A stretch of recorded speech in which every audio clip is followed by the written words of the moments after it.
الماء. ها؟ خلاص. وين فين يطلع لي؟ يعني بدأ في لبس بس. ها؟ قد بدأ. قد بدأ. الحمد لله رب العالمين، والصلاة والسلام على النور المبين سيدنا ولانا محمد وعلى آله وصحبه أجمعين. أما بعد، فإن الحياة الزوجية مبنية على المسامحة، فهناك حقوق للزوج على الزوجة وحقوق للزوجة على الزوج، فإذا أراد كل واحد أن يستوفي حقه تكثر المشاكل ولا تستقر المعيشة، لأن المحاسبة تبعدهم عن المحبة وعن السعادة. لكن إذا حصلت المحبة وقعت التنازلات، فأهم شيء يكون تنازل من جهة الزوج عن بعض حقوقه التي لا يضر لو أسقطتها الزوجة، والزوجة تتنازل عن بعض حقوقها. فهذا مهم جدا لأن يكون البيت جنة للزوج والزوجة. وكذلك كتم الأسرار، فالبيوت مبنية على الأسرار، ما ينبغي أي كلام يحصل بين الزوجين في بيتهم في غرفتهم أن يخرج إلى خارج، أن يعلموا آخر، لأن أكثر المشاكل تتوسع بين الأزواج عندما تخرج المحادثات الداخلية، فيتحدث الزوج بحديث الزوجة عند أهله أو عند أهلها، أو هي بحديث عند أهلها وعند أهله. هنا تحصل، بل ينبغي أن يثني على أهلها خيرا وهي تثني على أهله خيرا، حتى تبقى الأسر كلها متحابة، ليس الزوج والزوجة فقط، أسرة الزوج وأسرة الزوجة يكون بينهم المحبة والمودة والرحمة، فتكون العائلات في ذلك. لهذا كان السلف الصالح إذا رأى قلبه ينفر من بعض العائلات يروح يتزوج عندها أو يزوج ابنه، حتى تتألف العائلة بعضها بالبعض، تحصل بينهم المودة والسكينة والرحمة والمحبة. فالزواج من أسباب المودة، من أسباب المحبة. لكن في هذا الزمان صار يتولد بسبب البغضة. إيش السبب؟ لأن الشباب وشابات تزوجوا ولم يعرفوا حقوق الزوجية، وظنوا أن الزوج تسلط. الرجال قوامون على النساء، ظن أن الرجال قوامون على النساء يعني تحكم. لا، الرجال قوام يعني يحميها من نفسها حتى لا تمتد إليها أيدي السباع البشرية، يحميها من أن تتواصل مع رجال أجانب. قوام عليها أن ينظر ما هو الأصلح والصالح لها، فما هو حسن أيدها عليه، وما هو قبيح أحجمها عنه وأمسكها عنه. هذه القوامة ليست تأمر، قوامة ينفق عليها يكون لها حارسا. هذه فأظن الرجال يفسرها أنه هو يتأمر ويأمر ويسخط. لا لا لا لا، هذه من الأشياء التي تبعد المودة والسكينة والرحمة عن البيوت، بل كل واحد يكمل الثاني. المرأة تكمل الرجل والرجل يكمل المرأة. هنا إذا كان هذه الحياة يكون البيت سكن، يكون في طمأنينة، يكون في محبة، يكون في مودة. الله يرزقنا إن شاء الله بيوتا ملأ بالسعادة والمودة والرحمة والمحبة بجاه النبي محمد صلى الله عليه وسلم. بسم الله، الحمد لله، والصلاة والسلام على رسول الله Sayyidina Muhammad bin Abdullah wa ala alihi wa sahbihi man walah. Kehidupan berumah tangga itu dibangun atas dasar saling memaafkan, toleransi antara hak laki-laki terhadap istrinya dan hak perempuan terhadap suaminya, saling memaklumi, saling memaafkan. Adapun tatkala seorang suami dia menuntut untuk diberikan haknya keseluruhan ataupun sebaliknya seorang istri dia menuntut untuk hak-haknya dilakukan keseluruhan, maka akan mendatangkan problem rumah tangga yang begitu banyak dan tidak akan menjadi kehidupan berumah tangga tadi tidak akan menetap, tidak akan kokoh, karena saling hitung-hitungan, perhitungan itu akan mencegah adanya rasa cinta. Sedangkan jika telah tertanamkan pada hati rasa cinta, maka dia akan sering mengalah, sering memaklumi hak yang belum terlaksana, selama dengan mengalah tadi tidak mengakibatkan madarat yang ada, baik bagi suami ataupun sebaliknya. Dan ini adalah suatu yang sangat penting, kata beliau, karena akan menjadikan rumah tadi sebagai surga tatkala satu sama lain saling mengerti, satu sama lain saling memaklumi. Dan juga tidak kalah penting di dalam berumah tangga itu menutupi rahasia-rahasia satu sama lain, karena rumah tangga itu dibangun atas dasar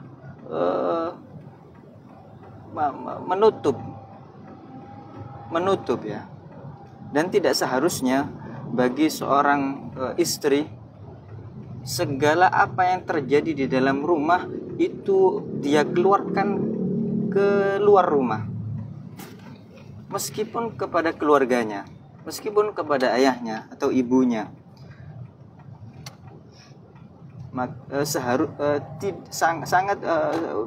Tidak seharusnya permasalahan rumah keluar dari rumah.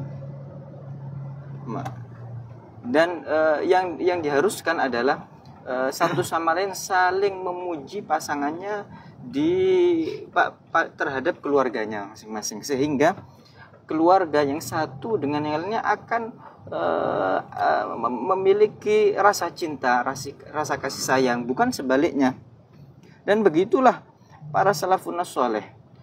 Mereka jika melihat atau mereka memiliki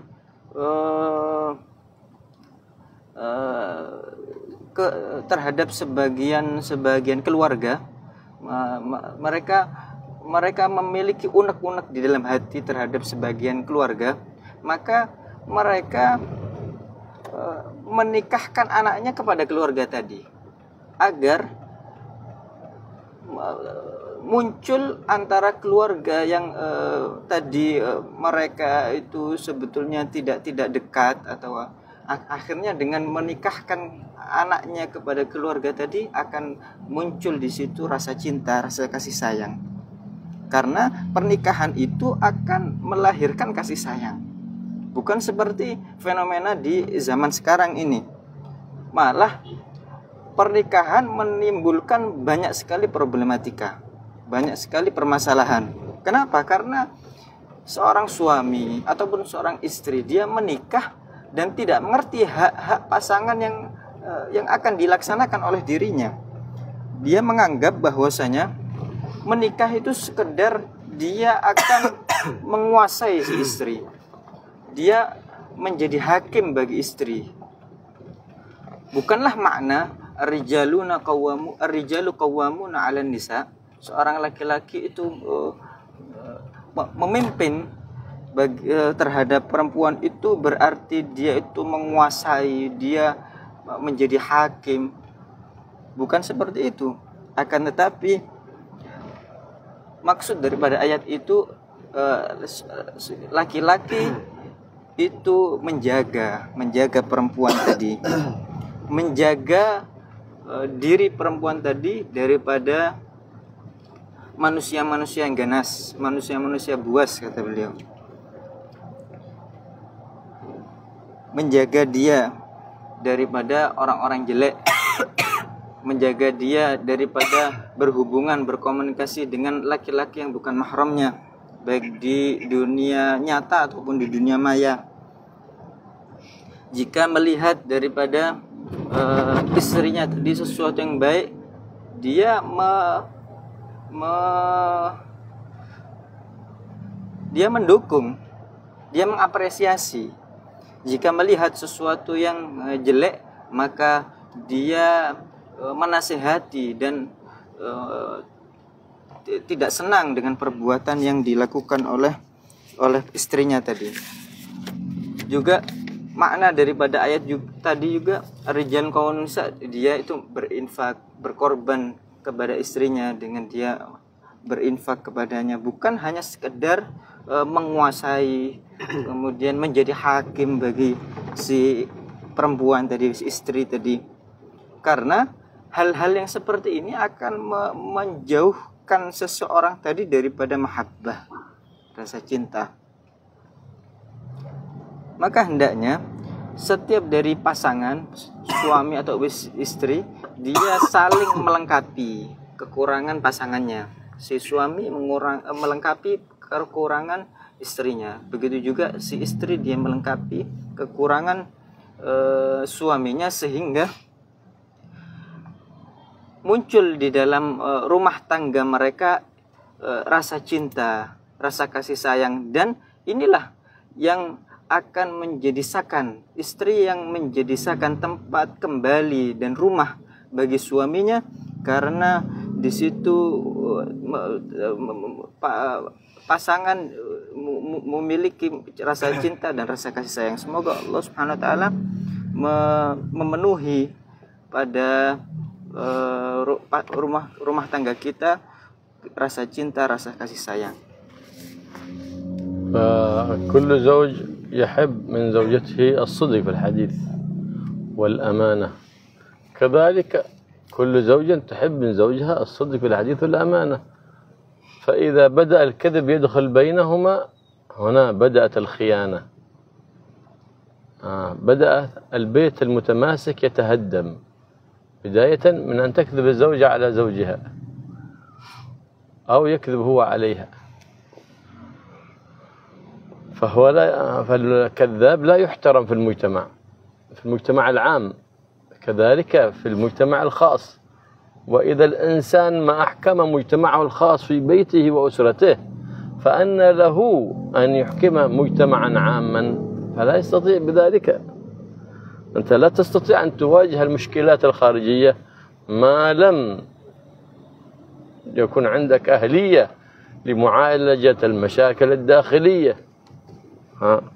فإن عجزت عن المشاكل الداخلية فأنت أعجز عن المشاكل الخارجية. كما أن كذلك مما يذهب السكينة من البيت أن الرجل ربما ينظر لامرأة ولو حتى في الجوال أو في التيفي، امرأة متزينة جميلة، ربما تغار مشاعرها.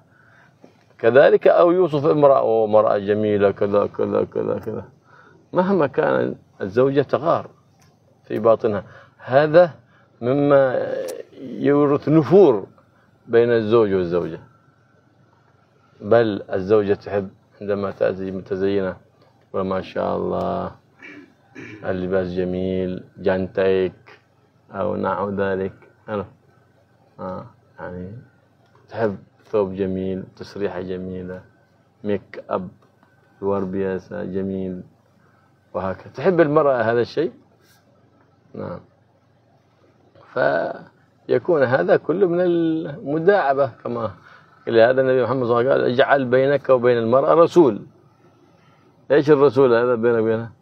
هذا المحادثة باللطافة والمداعبة، هذا الرسول بين المرأة. فهنا تسكن المرأة إلى الزوج، يسكن الزوج إلى الزوجة، فحين أن تنشأ المحبة. ما هو لازم تكون المحبة من أول يوم، لا، هي المعاشرة على الشريعة تجلب المحبة، ولا ما في محبة؟ كذبوا عليهم في المسلسلات، في الأفلام، في السوشيال ميديا، كذبوا عليهم بشيء يسموه الحب، ما عرفوا إيش معنى الحب. الحب يأتي بعد الزواج. وأما الحب الذي ترونه في الأفلام وفي المسلسلات هذا كذب، هذا ليس حب حقيقي، هذا كذب عليكم في المسلسلات والأفلام.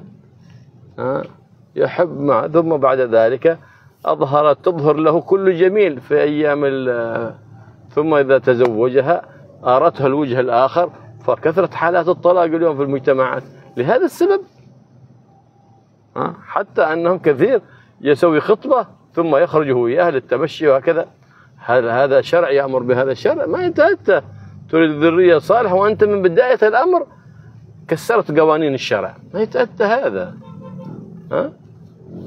خطبة نعم، فيتحدث معها في حضرة أهلها في نحو ذلك، لا بأس، هذا ندب الشارع قبل العقد الخطبة.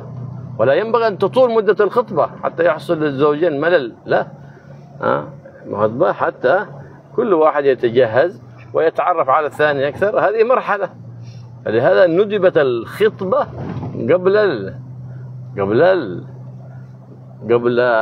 قبل النكاح.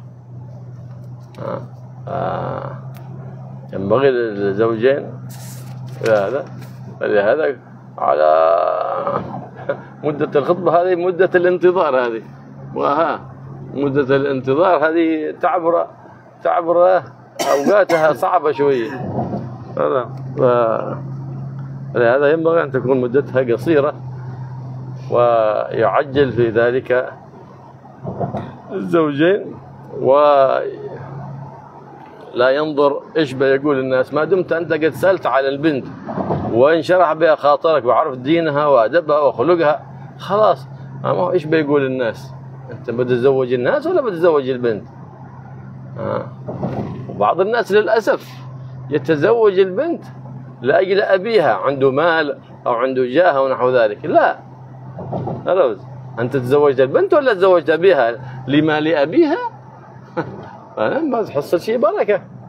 لكن تزوجها لأجلها أنك أنت اقتنعت بها وأنها فتكون أم مالك وأم عيالك، وأنك ترجو منها الذرية الصالحة. هذه نية الزواج الحسن. لكن للأسف اليوم الشباب عندهم أفكار، ليه؟ شباب ما تربى، يريد أن يطلع على ظهر غيره فقط. ولكن الإنسان إذا أقدم على أمر يكون مقتنع عليه، يشاور ويستخير، يتوكل على الله في تحت نطاق قانون الشريعة الإسلامية. وهكذا في كل شيء الإنسان يجعل ميزانه ميزان الحبيب محمد صلى الله عليه وسلم. كلامنا ميزانه النبي محمد، فعلنا ميزانه النبي محمد صلى الله عليه وسلم. فكل ما كان على هذا يكون فعل موزون، كلام موزون. فإذا عزم على الخطبة يبادر بالنكاح وينوي أن يعف نفسه من الحرام حتى لا يقع نظره في حرام ولا يفعل حرام. فحينئذ تحصل بين الزوجين المودة والسكينة والرحمة. لا تغتر بالأفكار التي يثيرونها في المجلات والجرائد وفي وسائل الإعلام، ذلك ليس له أصل من الصحة أبدا. المحبة تأتي بعد العقد، تأتي بعد النكاح. المعاشرة تجلب المحبة. أهم شيء أنك تعرف كيف تعاشر. لهذا الفقهاء جعلوا باب معاشرة الأزواج، باب مستقل، باب معاشرة الأزواج. ليه؟ لأن كل واحد يعرف ما له وما عليه فيلزم حده. حينئذ إذا قام كل واحد بما له وما عليه وتنازل عن حقه لصاحبه، حينئذ هذه تجلب المحبة. إذا شاف الزوج المرأة قلبها عليه، إذا جاء تعبان أما لو هت هت هت هت هت هت هت ما دائما هت، حتى تكلف زوجها أن يشتري لها ما لا يطيق. كما قال يكون آخر الزمان سبب دخول الرجل النار أهل بيته. ليه؟ يطلبون منه شيء ودخلوا قليل، يطلبون منه شيء كثير. أما الزوجة الصالحة لا، ما تفعل هكذا. وقد وصف النبي محمد صلى الله عليه وسلم لنا أوصاف الزوجة الصالحة، فيتحراها الرجل في المرأة، وتتحرى المرأة الصفات الصالحة في الرجل أيضا. فإن الرجل يحب منها ما تحب منه، وتحب هي منه ما يحب منها.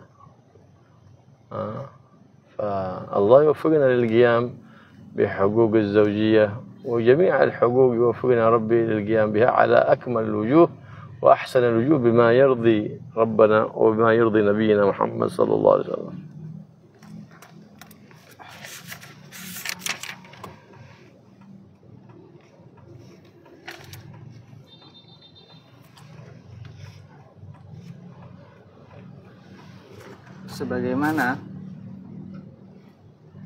Sebagaimana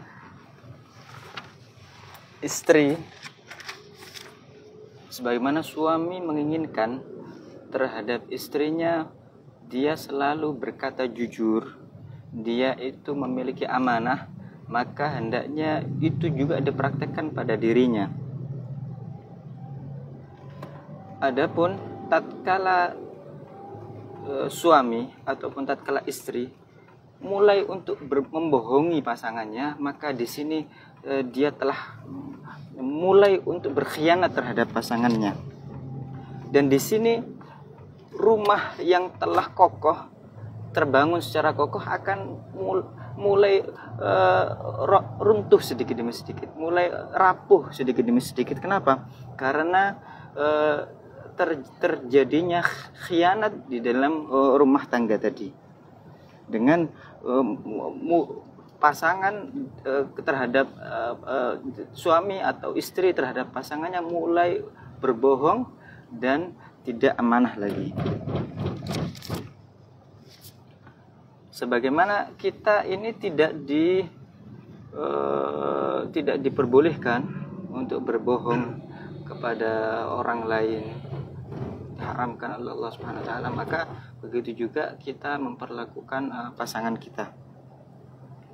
Jika manusia itu dia tidak bisa mengatur, dia tidak bisa mengelola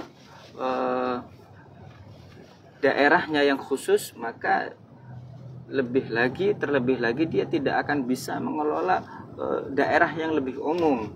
Jika dia belum bisa di dalam mengelola rumah tangga yang khusus, maka bagaimana dia bisa mengatur atau mengelola perkara-perkara yang ada di luar sana? Karena dia tidak mungkin memiliki kelayakan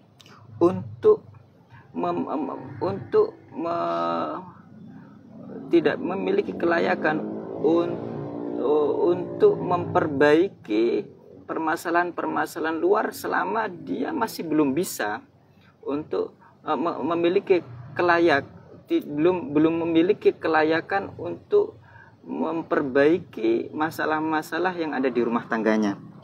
Maka yang di luar apalagi termasuk sesuatu yang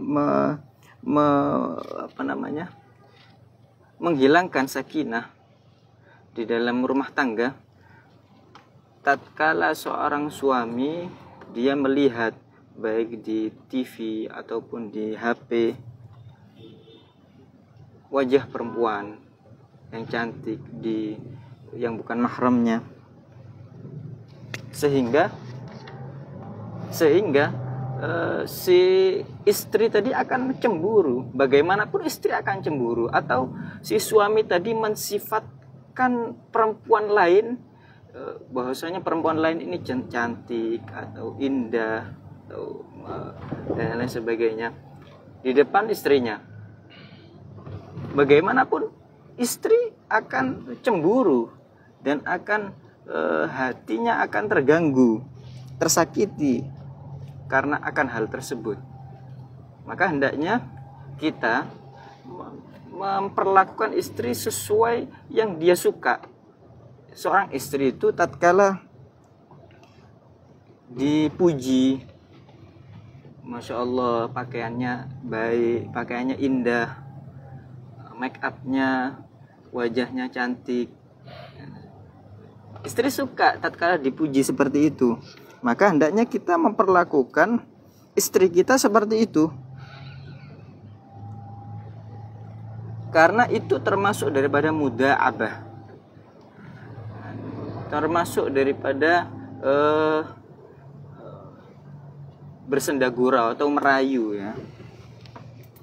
Begitulah Nabi SAW itu menganjurkan kepada kita untuk mengirimkan Rasul terlebih dahulu sebelum kita mendatangi istri. Maksud daripada Rasul tadi ya dengan muda'abah, dengan merayu, dengan berlemah lembut di dalam bicara, ngobrol dulu dan lain sebagainya. Yang terpenting itu bagaimana kita memperlakukan istri dengan baik terlebih dahulu. Kita tahu cara memperlakukan istri. Jangan sampai, dan dengan kita memperlakukan baik seorang istri tadi, disitulah akan menarik rasa cinta, akan memunculkan rasa cinta. Jangan kita diperdaya, ditipu oleh film ataupun musalsal itu, sinetron, dengan adanya rasa cinta, pacaran atau hubungan yang di luar nikah. Enggak, rasa cinta itu akan muncul setelah nikah, dengan kita bermuasyarah, kita memperlakukan istri dengan baik tadi. Yang paling penting kita mengetahui cara memperlakukan istri, sehingga akan muncul di situ rasa cinta antara suami dan istri. Jangan kita tertipu dengan tadi film ataupun sinetron yang mana dia menampakkan seakan-akan kehidupannya itu kehidupan yang indah, kehidupan yang penuh dengan cinta. Tidak. Seseorang tatkala dia tidak menikah, dia dalam masa-masa pacaran misalkan, itu hubungan di luar nikah, dia akan menampakkan segala keindahan yang dia miliki. Akan tapi tatkala dia telah menikah, itu semua tidak dia lihat daripada pasangannya, sehingga yang terjadi akan banyaknya kejadian talak, perceraian, gara-gara ini, gara-gara apa tadi? Gara-gara tidak bisa, gara-gara dia melakukan hal-hal yang di luar daripada syariat Nabi Muhammad SAW. Oleh karena itu, tatkala seorang ingin menikah, dianjurkan untuk didahului dengan lamaran, dan lamaran itu jangan sampai lama-lama. Jangan sampai lama-lama. Di masa lamaran ini dia akan lebih mengenal istrinya, lebih ingin mengetahui soal istrinya, sehingga dia mengetahui bahwa istrinya adalah baik yang akan memberikan anak-anak keturunan yang solehin solehat untuknya. Yang paling penting kita itu memulai hal tersebut dengan hal-hal yang dianjurkan oleh syariat Nabi SAW. Yang dianjurkan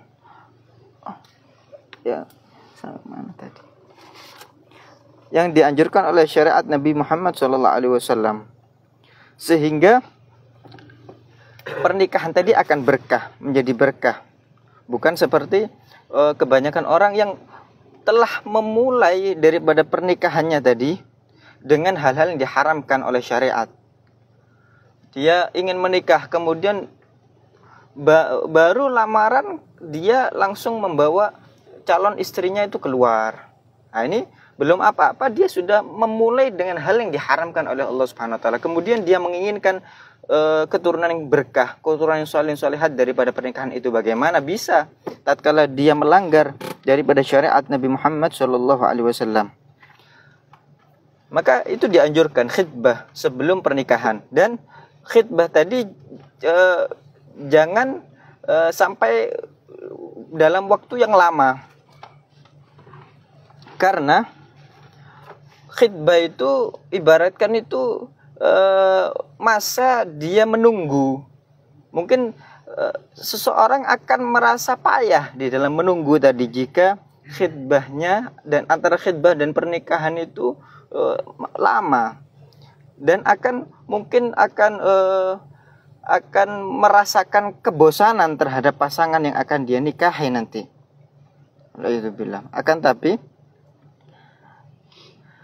selama kita di dalam kita akan menikah tadi, kemudian kita memilih wanita yang kita ini sudah puas dengan sifatnya, dengan akhlaknya, dengan perangainya, kita sudah puas dengan itu, maka kita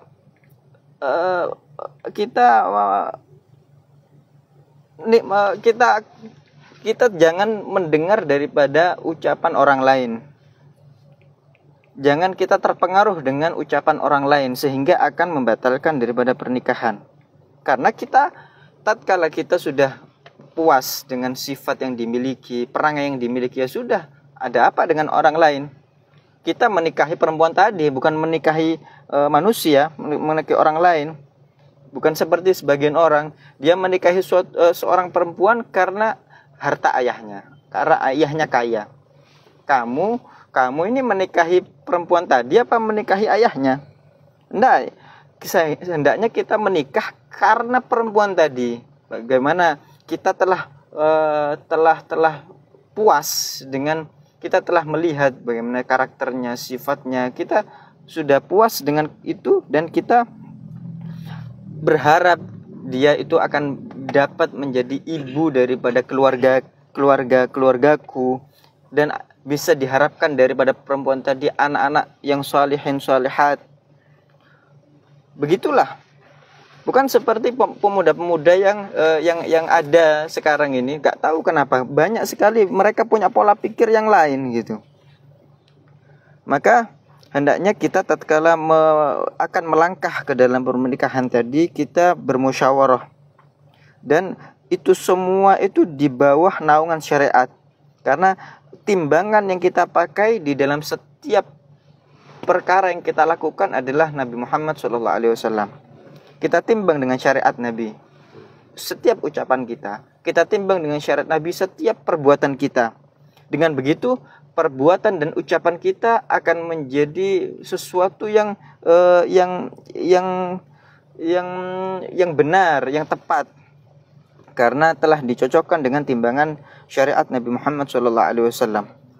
Maka tatkala seorang tadi sudah memiliki tekad untuk menikah, kemudian dia niat dengan nikah tadi, dia akan menjaga daripada melihat yang haram, menjaga kemaluannya daripada yang haram, maka gak usah terpengaruh dengan hal-hal yang selainnya, terpengaruh oleh omongan yang lain. Yang paling penting nanti akan ada mahabbah antara kedua pasangan dengan dia memperlakukan pasangannya dengan baik. Karena muasyarah tadi, perlakuan baik kepada pasangan akan menarik rasa cinta. Yang paling penting tadi, bagaimana kita bisa mengetahui cara memperlakukan, apa yang menjadi hak dia untuk kita laksanakan, dan apa yang seharusnya tidak kita laksanakan kepada dia. Bukan hanya sekedar seorang istri meminta saja. Bahkan di akhir zaman, sebagaimana dikabarkan Nabi, sebagai termasuk daripada fitnah, istri yang menjadikan suaminya tadi terjerumus ke dalam api neraka gara-gara dia. Karena apa? Minta sesuatu yang di luar kemampuan suaminya, sehingga dia mencari uang daripada yang halal ataupun yang haram demi untuk memenuhi keinginan daripada istrinya tadi. Dia pemasukannya sedikit, kemudian permintaannya besar, ya akhirnya melakukan hal yang diharamkan oleh Allah Subhanahu wa taala. Istri-istri yang salihah itu telah disifatkan oleh Nabi Muhammad SAW ciri-cirinya, maka hendaknya kita memperhatikan bagaimana ciri-ciri istri-istri salihah tadi, ciri-ciri istri yang salihah tadi. Sebagaimana kamu menyukai pada pasanganmu, apa yang sebagaimana kamu menyukai pada pasanganmu, apa yang dia suka terhadap dirimu, begitu juga kamu perlakuan sebaliknya. Semoga Allah SWT memberikan kita pertolongan untuk melaksanakan hak secara sempurna sesuai apa yang diridhai Allah Subhanahu wa taala dan Rasulnya Muhammad sallallahu alaihi wasallam. Yuswan.